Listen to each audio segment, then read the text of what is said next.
Petite création de suppositoire aujourd'hui. En tant que conseillère en aromathérapie, je ne peux que conseiller la prudence la plus extrême, en particulier lorsqu'il s'agit de traiter des enfants, et donc de bien penser à faire des fenêtres thérapeutiques, donc jamais un traitement trop long. Voilà, nous sommes partis pour une petite création de suppositoire aujourd'hui. Pourquoi des suppositoires?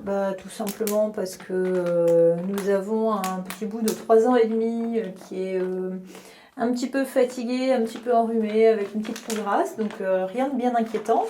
Mais le contexte médical et angoissant du moment me pousse à prendre les choses en main pour que ce genre de petits soucis ne se maintiennent pas. Et quoi de mieux qu'un traitement par suppositoire? Dans la mesure où les suppositoires permettent d'administrer des huiles essentielles aux enfants, aux adultes aussi, hein. Mais c'est particulièrement intéressant pour les enfants parce qu'on peut appliquer donc, des huiles essentielles à assez forte dose, le tout en court-circuitant le système digestif, puisque par la voie rectale, finalement, les huiles essentielles arrivent beaucoup plus vite dans le sang. Et donc sans créer des soucis potentiels qu'on peut rencontrer parfois avec tout ce qui est dermocausticité ou néphrotoxicité ou hépatotoxicité. Voilà. Donc rien de plus simple puisque j'utilise du beurre de cacao que j'achète en magasin bio. Donc là en l'occurrence c'est du beurre de cacao non fermenté qui n'a pas été ni raffiné, ni déparfumé, ni quoi que ce soit, ni filtré, ni quoi que ce soit du même genre. Et je vais utiliser 3 huiles essentielles bonnes pour les enfants et avec un dosage finalement très simple puisque mon support de suppositoire me permet de travailler exclusivement sur 6 pièces. Voilà. Donc un suppositoire égale 1 gramme pour les enfants. Donc je fais fondre à feu très doux dans une casserole préalablement désinfectée au vinaigre et au cristaux de soude mon beurre de cacao. Je crois que c'est 45 degrés le point de fusion du beurre de cacao. Donc ça va vite, ça permet d'éviter de chauffer longtemps et donc de garder au passage les propriétés intéressantes de ce corps gras. Et je verse tranquillement en mettant à côté les mises dehors. Et donc, je vais faire un dosage d'huile essentielle, 3 gouttes par encart de suppositoire. Donc, une goutte d'huile essentielle de titri. Le mélange directement là ne me permettrait pas d'être sûr de mon nombre de gouttes d'huile essentielle par suppositoire. Ce qui est important si je veux éviter les surdosages. Parce que pour un enfant qui est entre 2 et 6 ans, comme le nôtre, sur un traitement de fond, donc un traitement chronique, de forme chronique, je peux aller pendant 8 à 10 jours jusqu'à 3 gouttes d'huile essentielle dans la journée, maximum, toutes voies confondues. Allez, une goutte d'huile essentielle de lavande vraie, nettement meilleur ce collier-gouttes. Et une goutte d'huile essentielle de Ravinsara.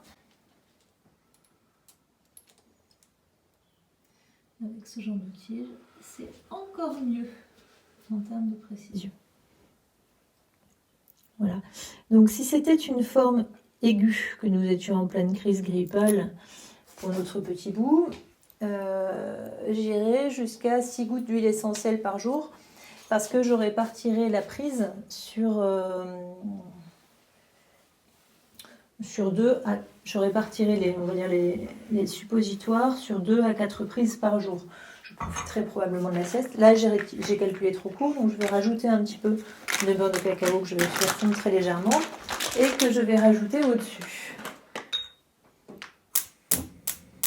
Voilà, donc là encore, je refais chauffer à feu très doux. Mais vu que la casserole en fonte garde sa chaleur longtemps et que ça fonctionne avec l'inertie du métal, ça va aller encore plus vite et ça va me permettre de finir mes petites créations du jour.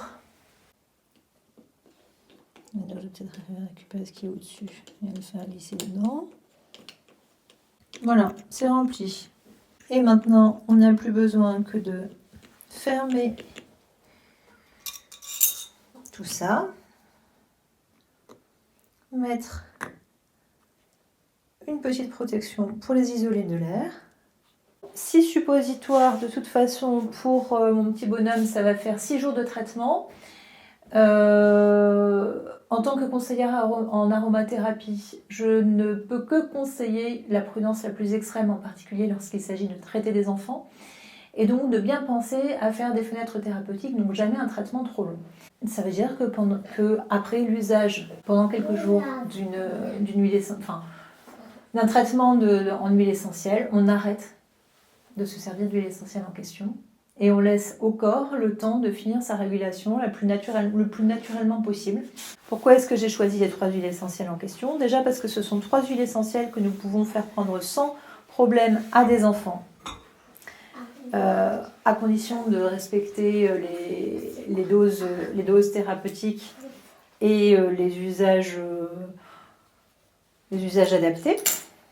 Donc le titri parce que c'est un virucide, bactéricide, fongicide et un correcteur des terrains qui fait que la maladie a plus de mal à s'installer sur un terrain qui a été corrigé. Le Ravinsara parce qu'il complète ce type de qualité en étant en plus un excellent anti-grippe active dans pas mal de domaines. Et la lavande vraie parce qu'elle fonctionne comme un antalgique anti-inflammatoire. Et que les toux et les rhumes de nos petits bouts ne vont pas sans douleur et désagréments du même genre. Donc, je vous laisse regarder ma Bible, enfin une de mes Bibles d'ailleurs. On va pouvoir voir les intérêts de l'arbre à thé. Donc anti-infectieuse à large spectre d'action, immunostimulante, antalgique, anti-inflammatoire, radioprotectrice. Donc elle fonctionne un petit peu comme l'huile puisqu'elle contient du paracimène. Voilà, pour le côté antalgique. Et moi, c'est surtout l'anti-infectieux à large spectre d'action qui m'intéresse. On voit bien, grâce à ce tableau, que les voies rectales et olfactives sont OK pour les enfants.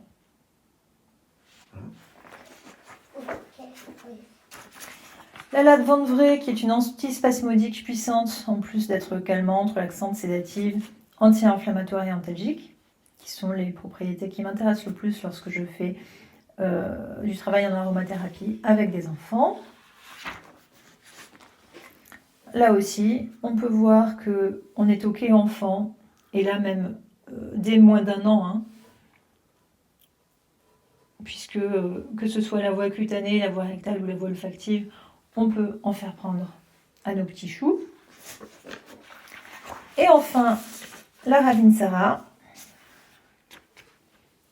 anticatharale expectorante, ça veut dire qu'elle va agir grâce à ces molécules, hein, en l'occurrence les alcools terpéniques. Elle va agir particulièrement sur la sphère des poumons. C'est une amie des poumons et elle est très douce pour la peau, cette huile essentielle, comme le titri et la lavande d'ailleurs.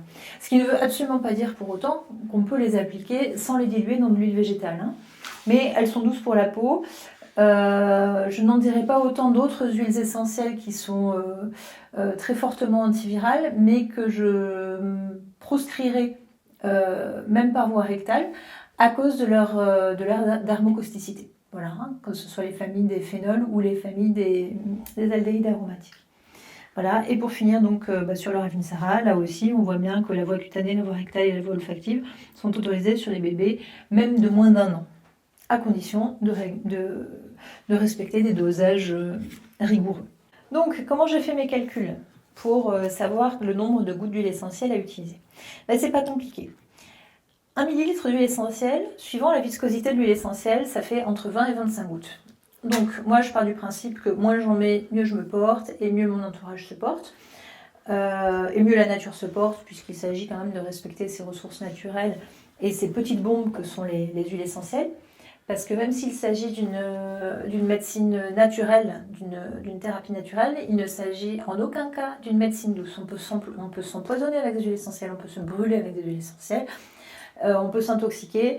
Voilà, donc on fait extrêmement attention. Donc on part du principe que 1 millilitre, c'est 20 gouttes. Et 1 gramme d'huile essentielle, c'est 1 millilitre. Donc 1000 mg d'huile essentielle, ça fait 20 gouttes d'huile essentielle. On sait que pour un enfant de 2 à 8 ans, quand il y a un problème de forme aiguë, il peut utiliser par voie rectale jusqu'à 320 mg d'huile essentielle par jour sur 2 à 4 reprises. Donc en faisant un produit en croix tout simple, on se rend compte que les 320 mg par jour, ça va faire 6,4 gouttes d'huile essentielle. Évidemment, je ne vais pas chercher à faire des quarts de gouttes et a fortiori des dixièmes de gouttes d'huile essentielle. Donc je reste sur l'idée que c'est 6 gouttes par jour. 6 gouttes par jour qu'on emploiera donc sur 2 à 4 prises de suppositoire. Bon, pour une forme chronique, on divise par 2, ce qui nous permet d'être sur 1 à 2 suppositoires par jour. Donc 160 mg par jour, et donc 3 gouttes d'huile essentielle par jour. Après, le calcul se fait vite. Est-ce que vous employez sur vos enfants un suppositoire matin, un suppositoire le soir, ou simplement un suppositoire le soir comme moi? Moi, c'est un suppositoire, donc je pars du principe que mes 3 gouttes, je les mets dans un seul suppositoire qui va me faire la journée. D'où mon calcul très simple, et le fait que je me sois le moins possible compliqué les affaires pour créer ces petites choses. Voilà.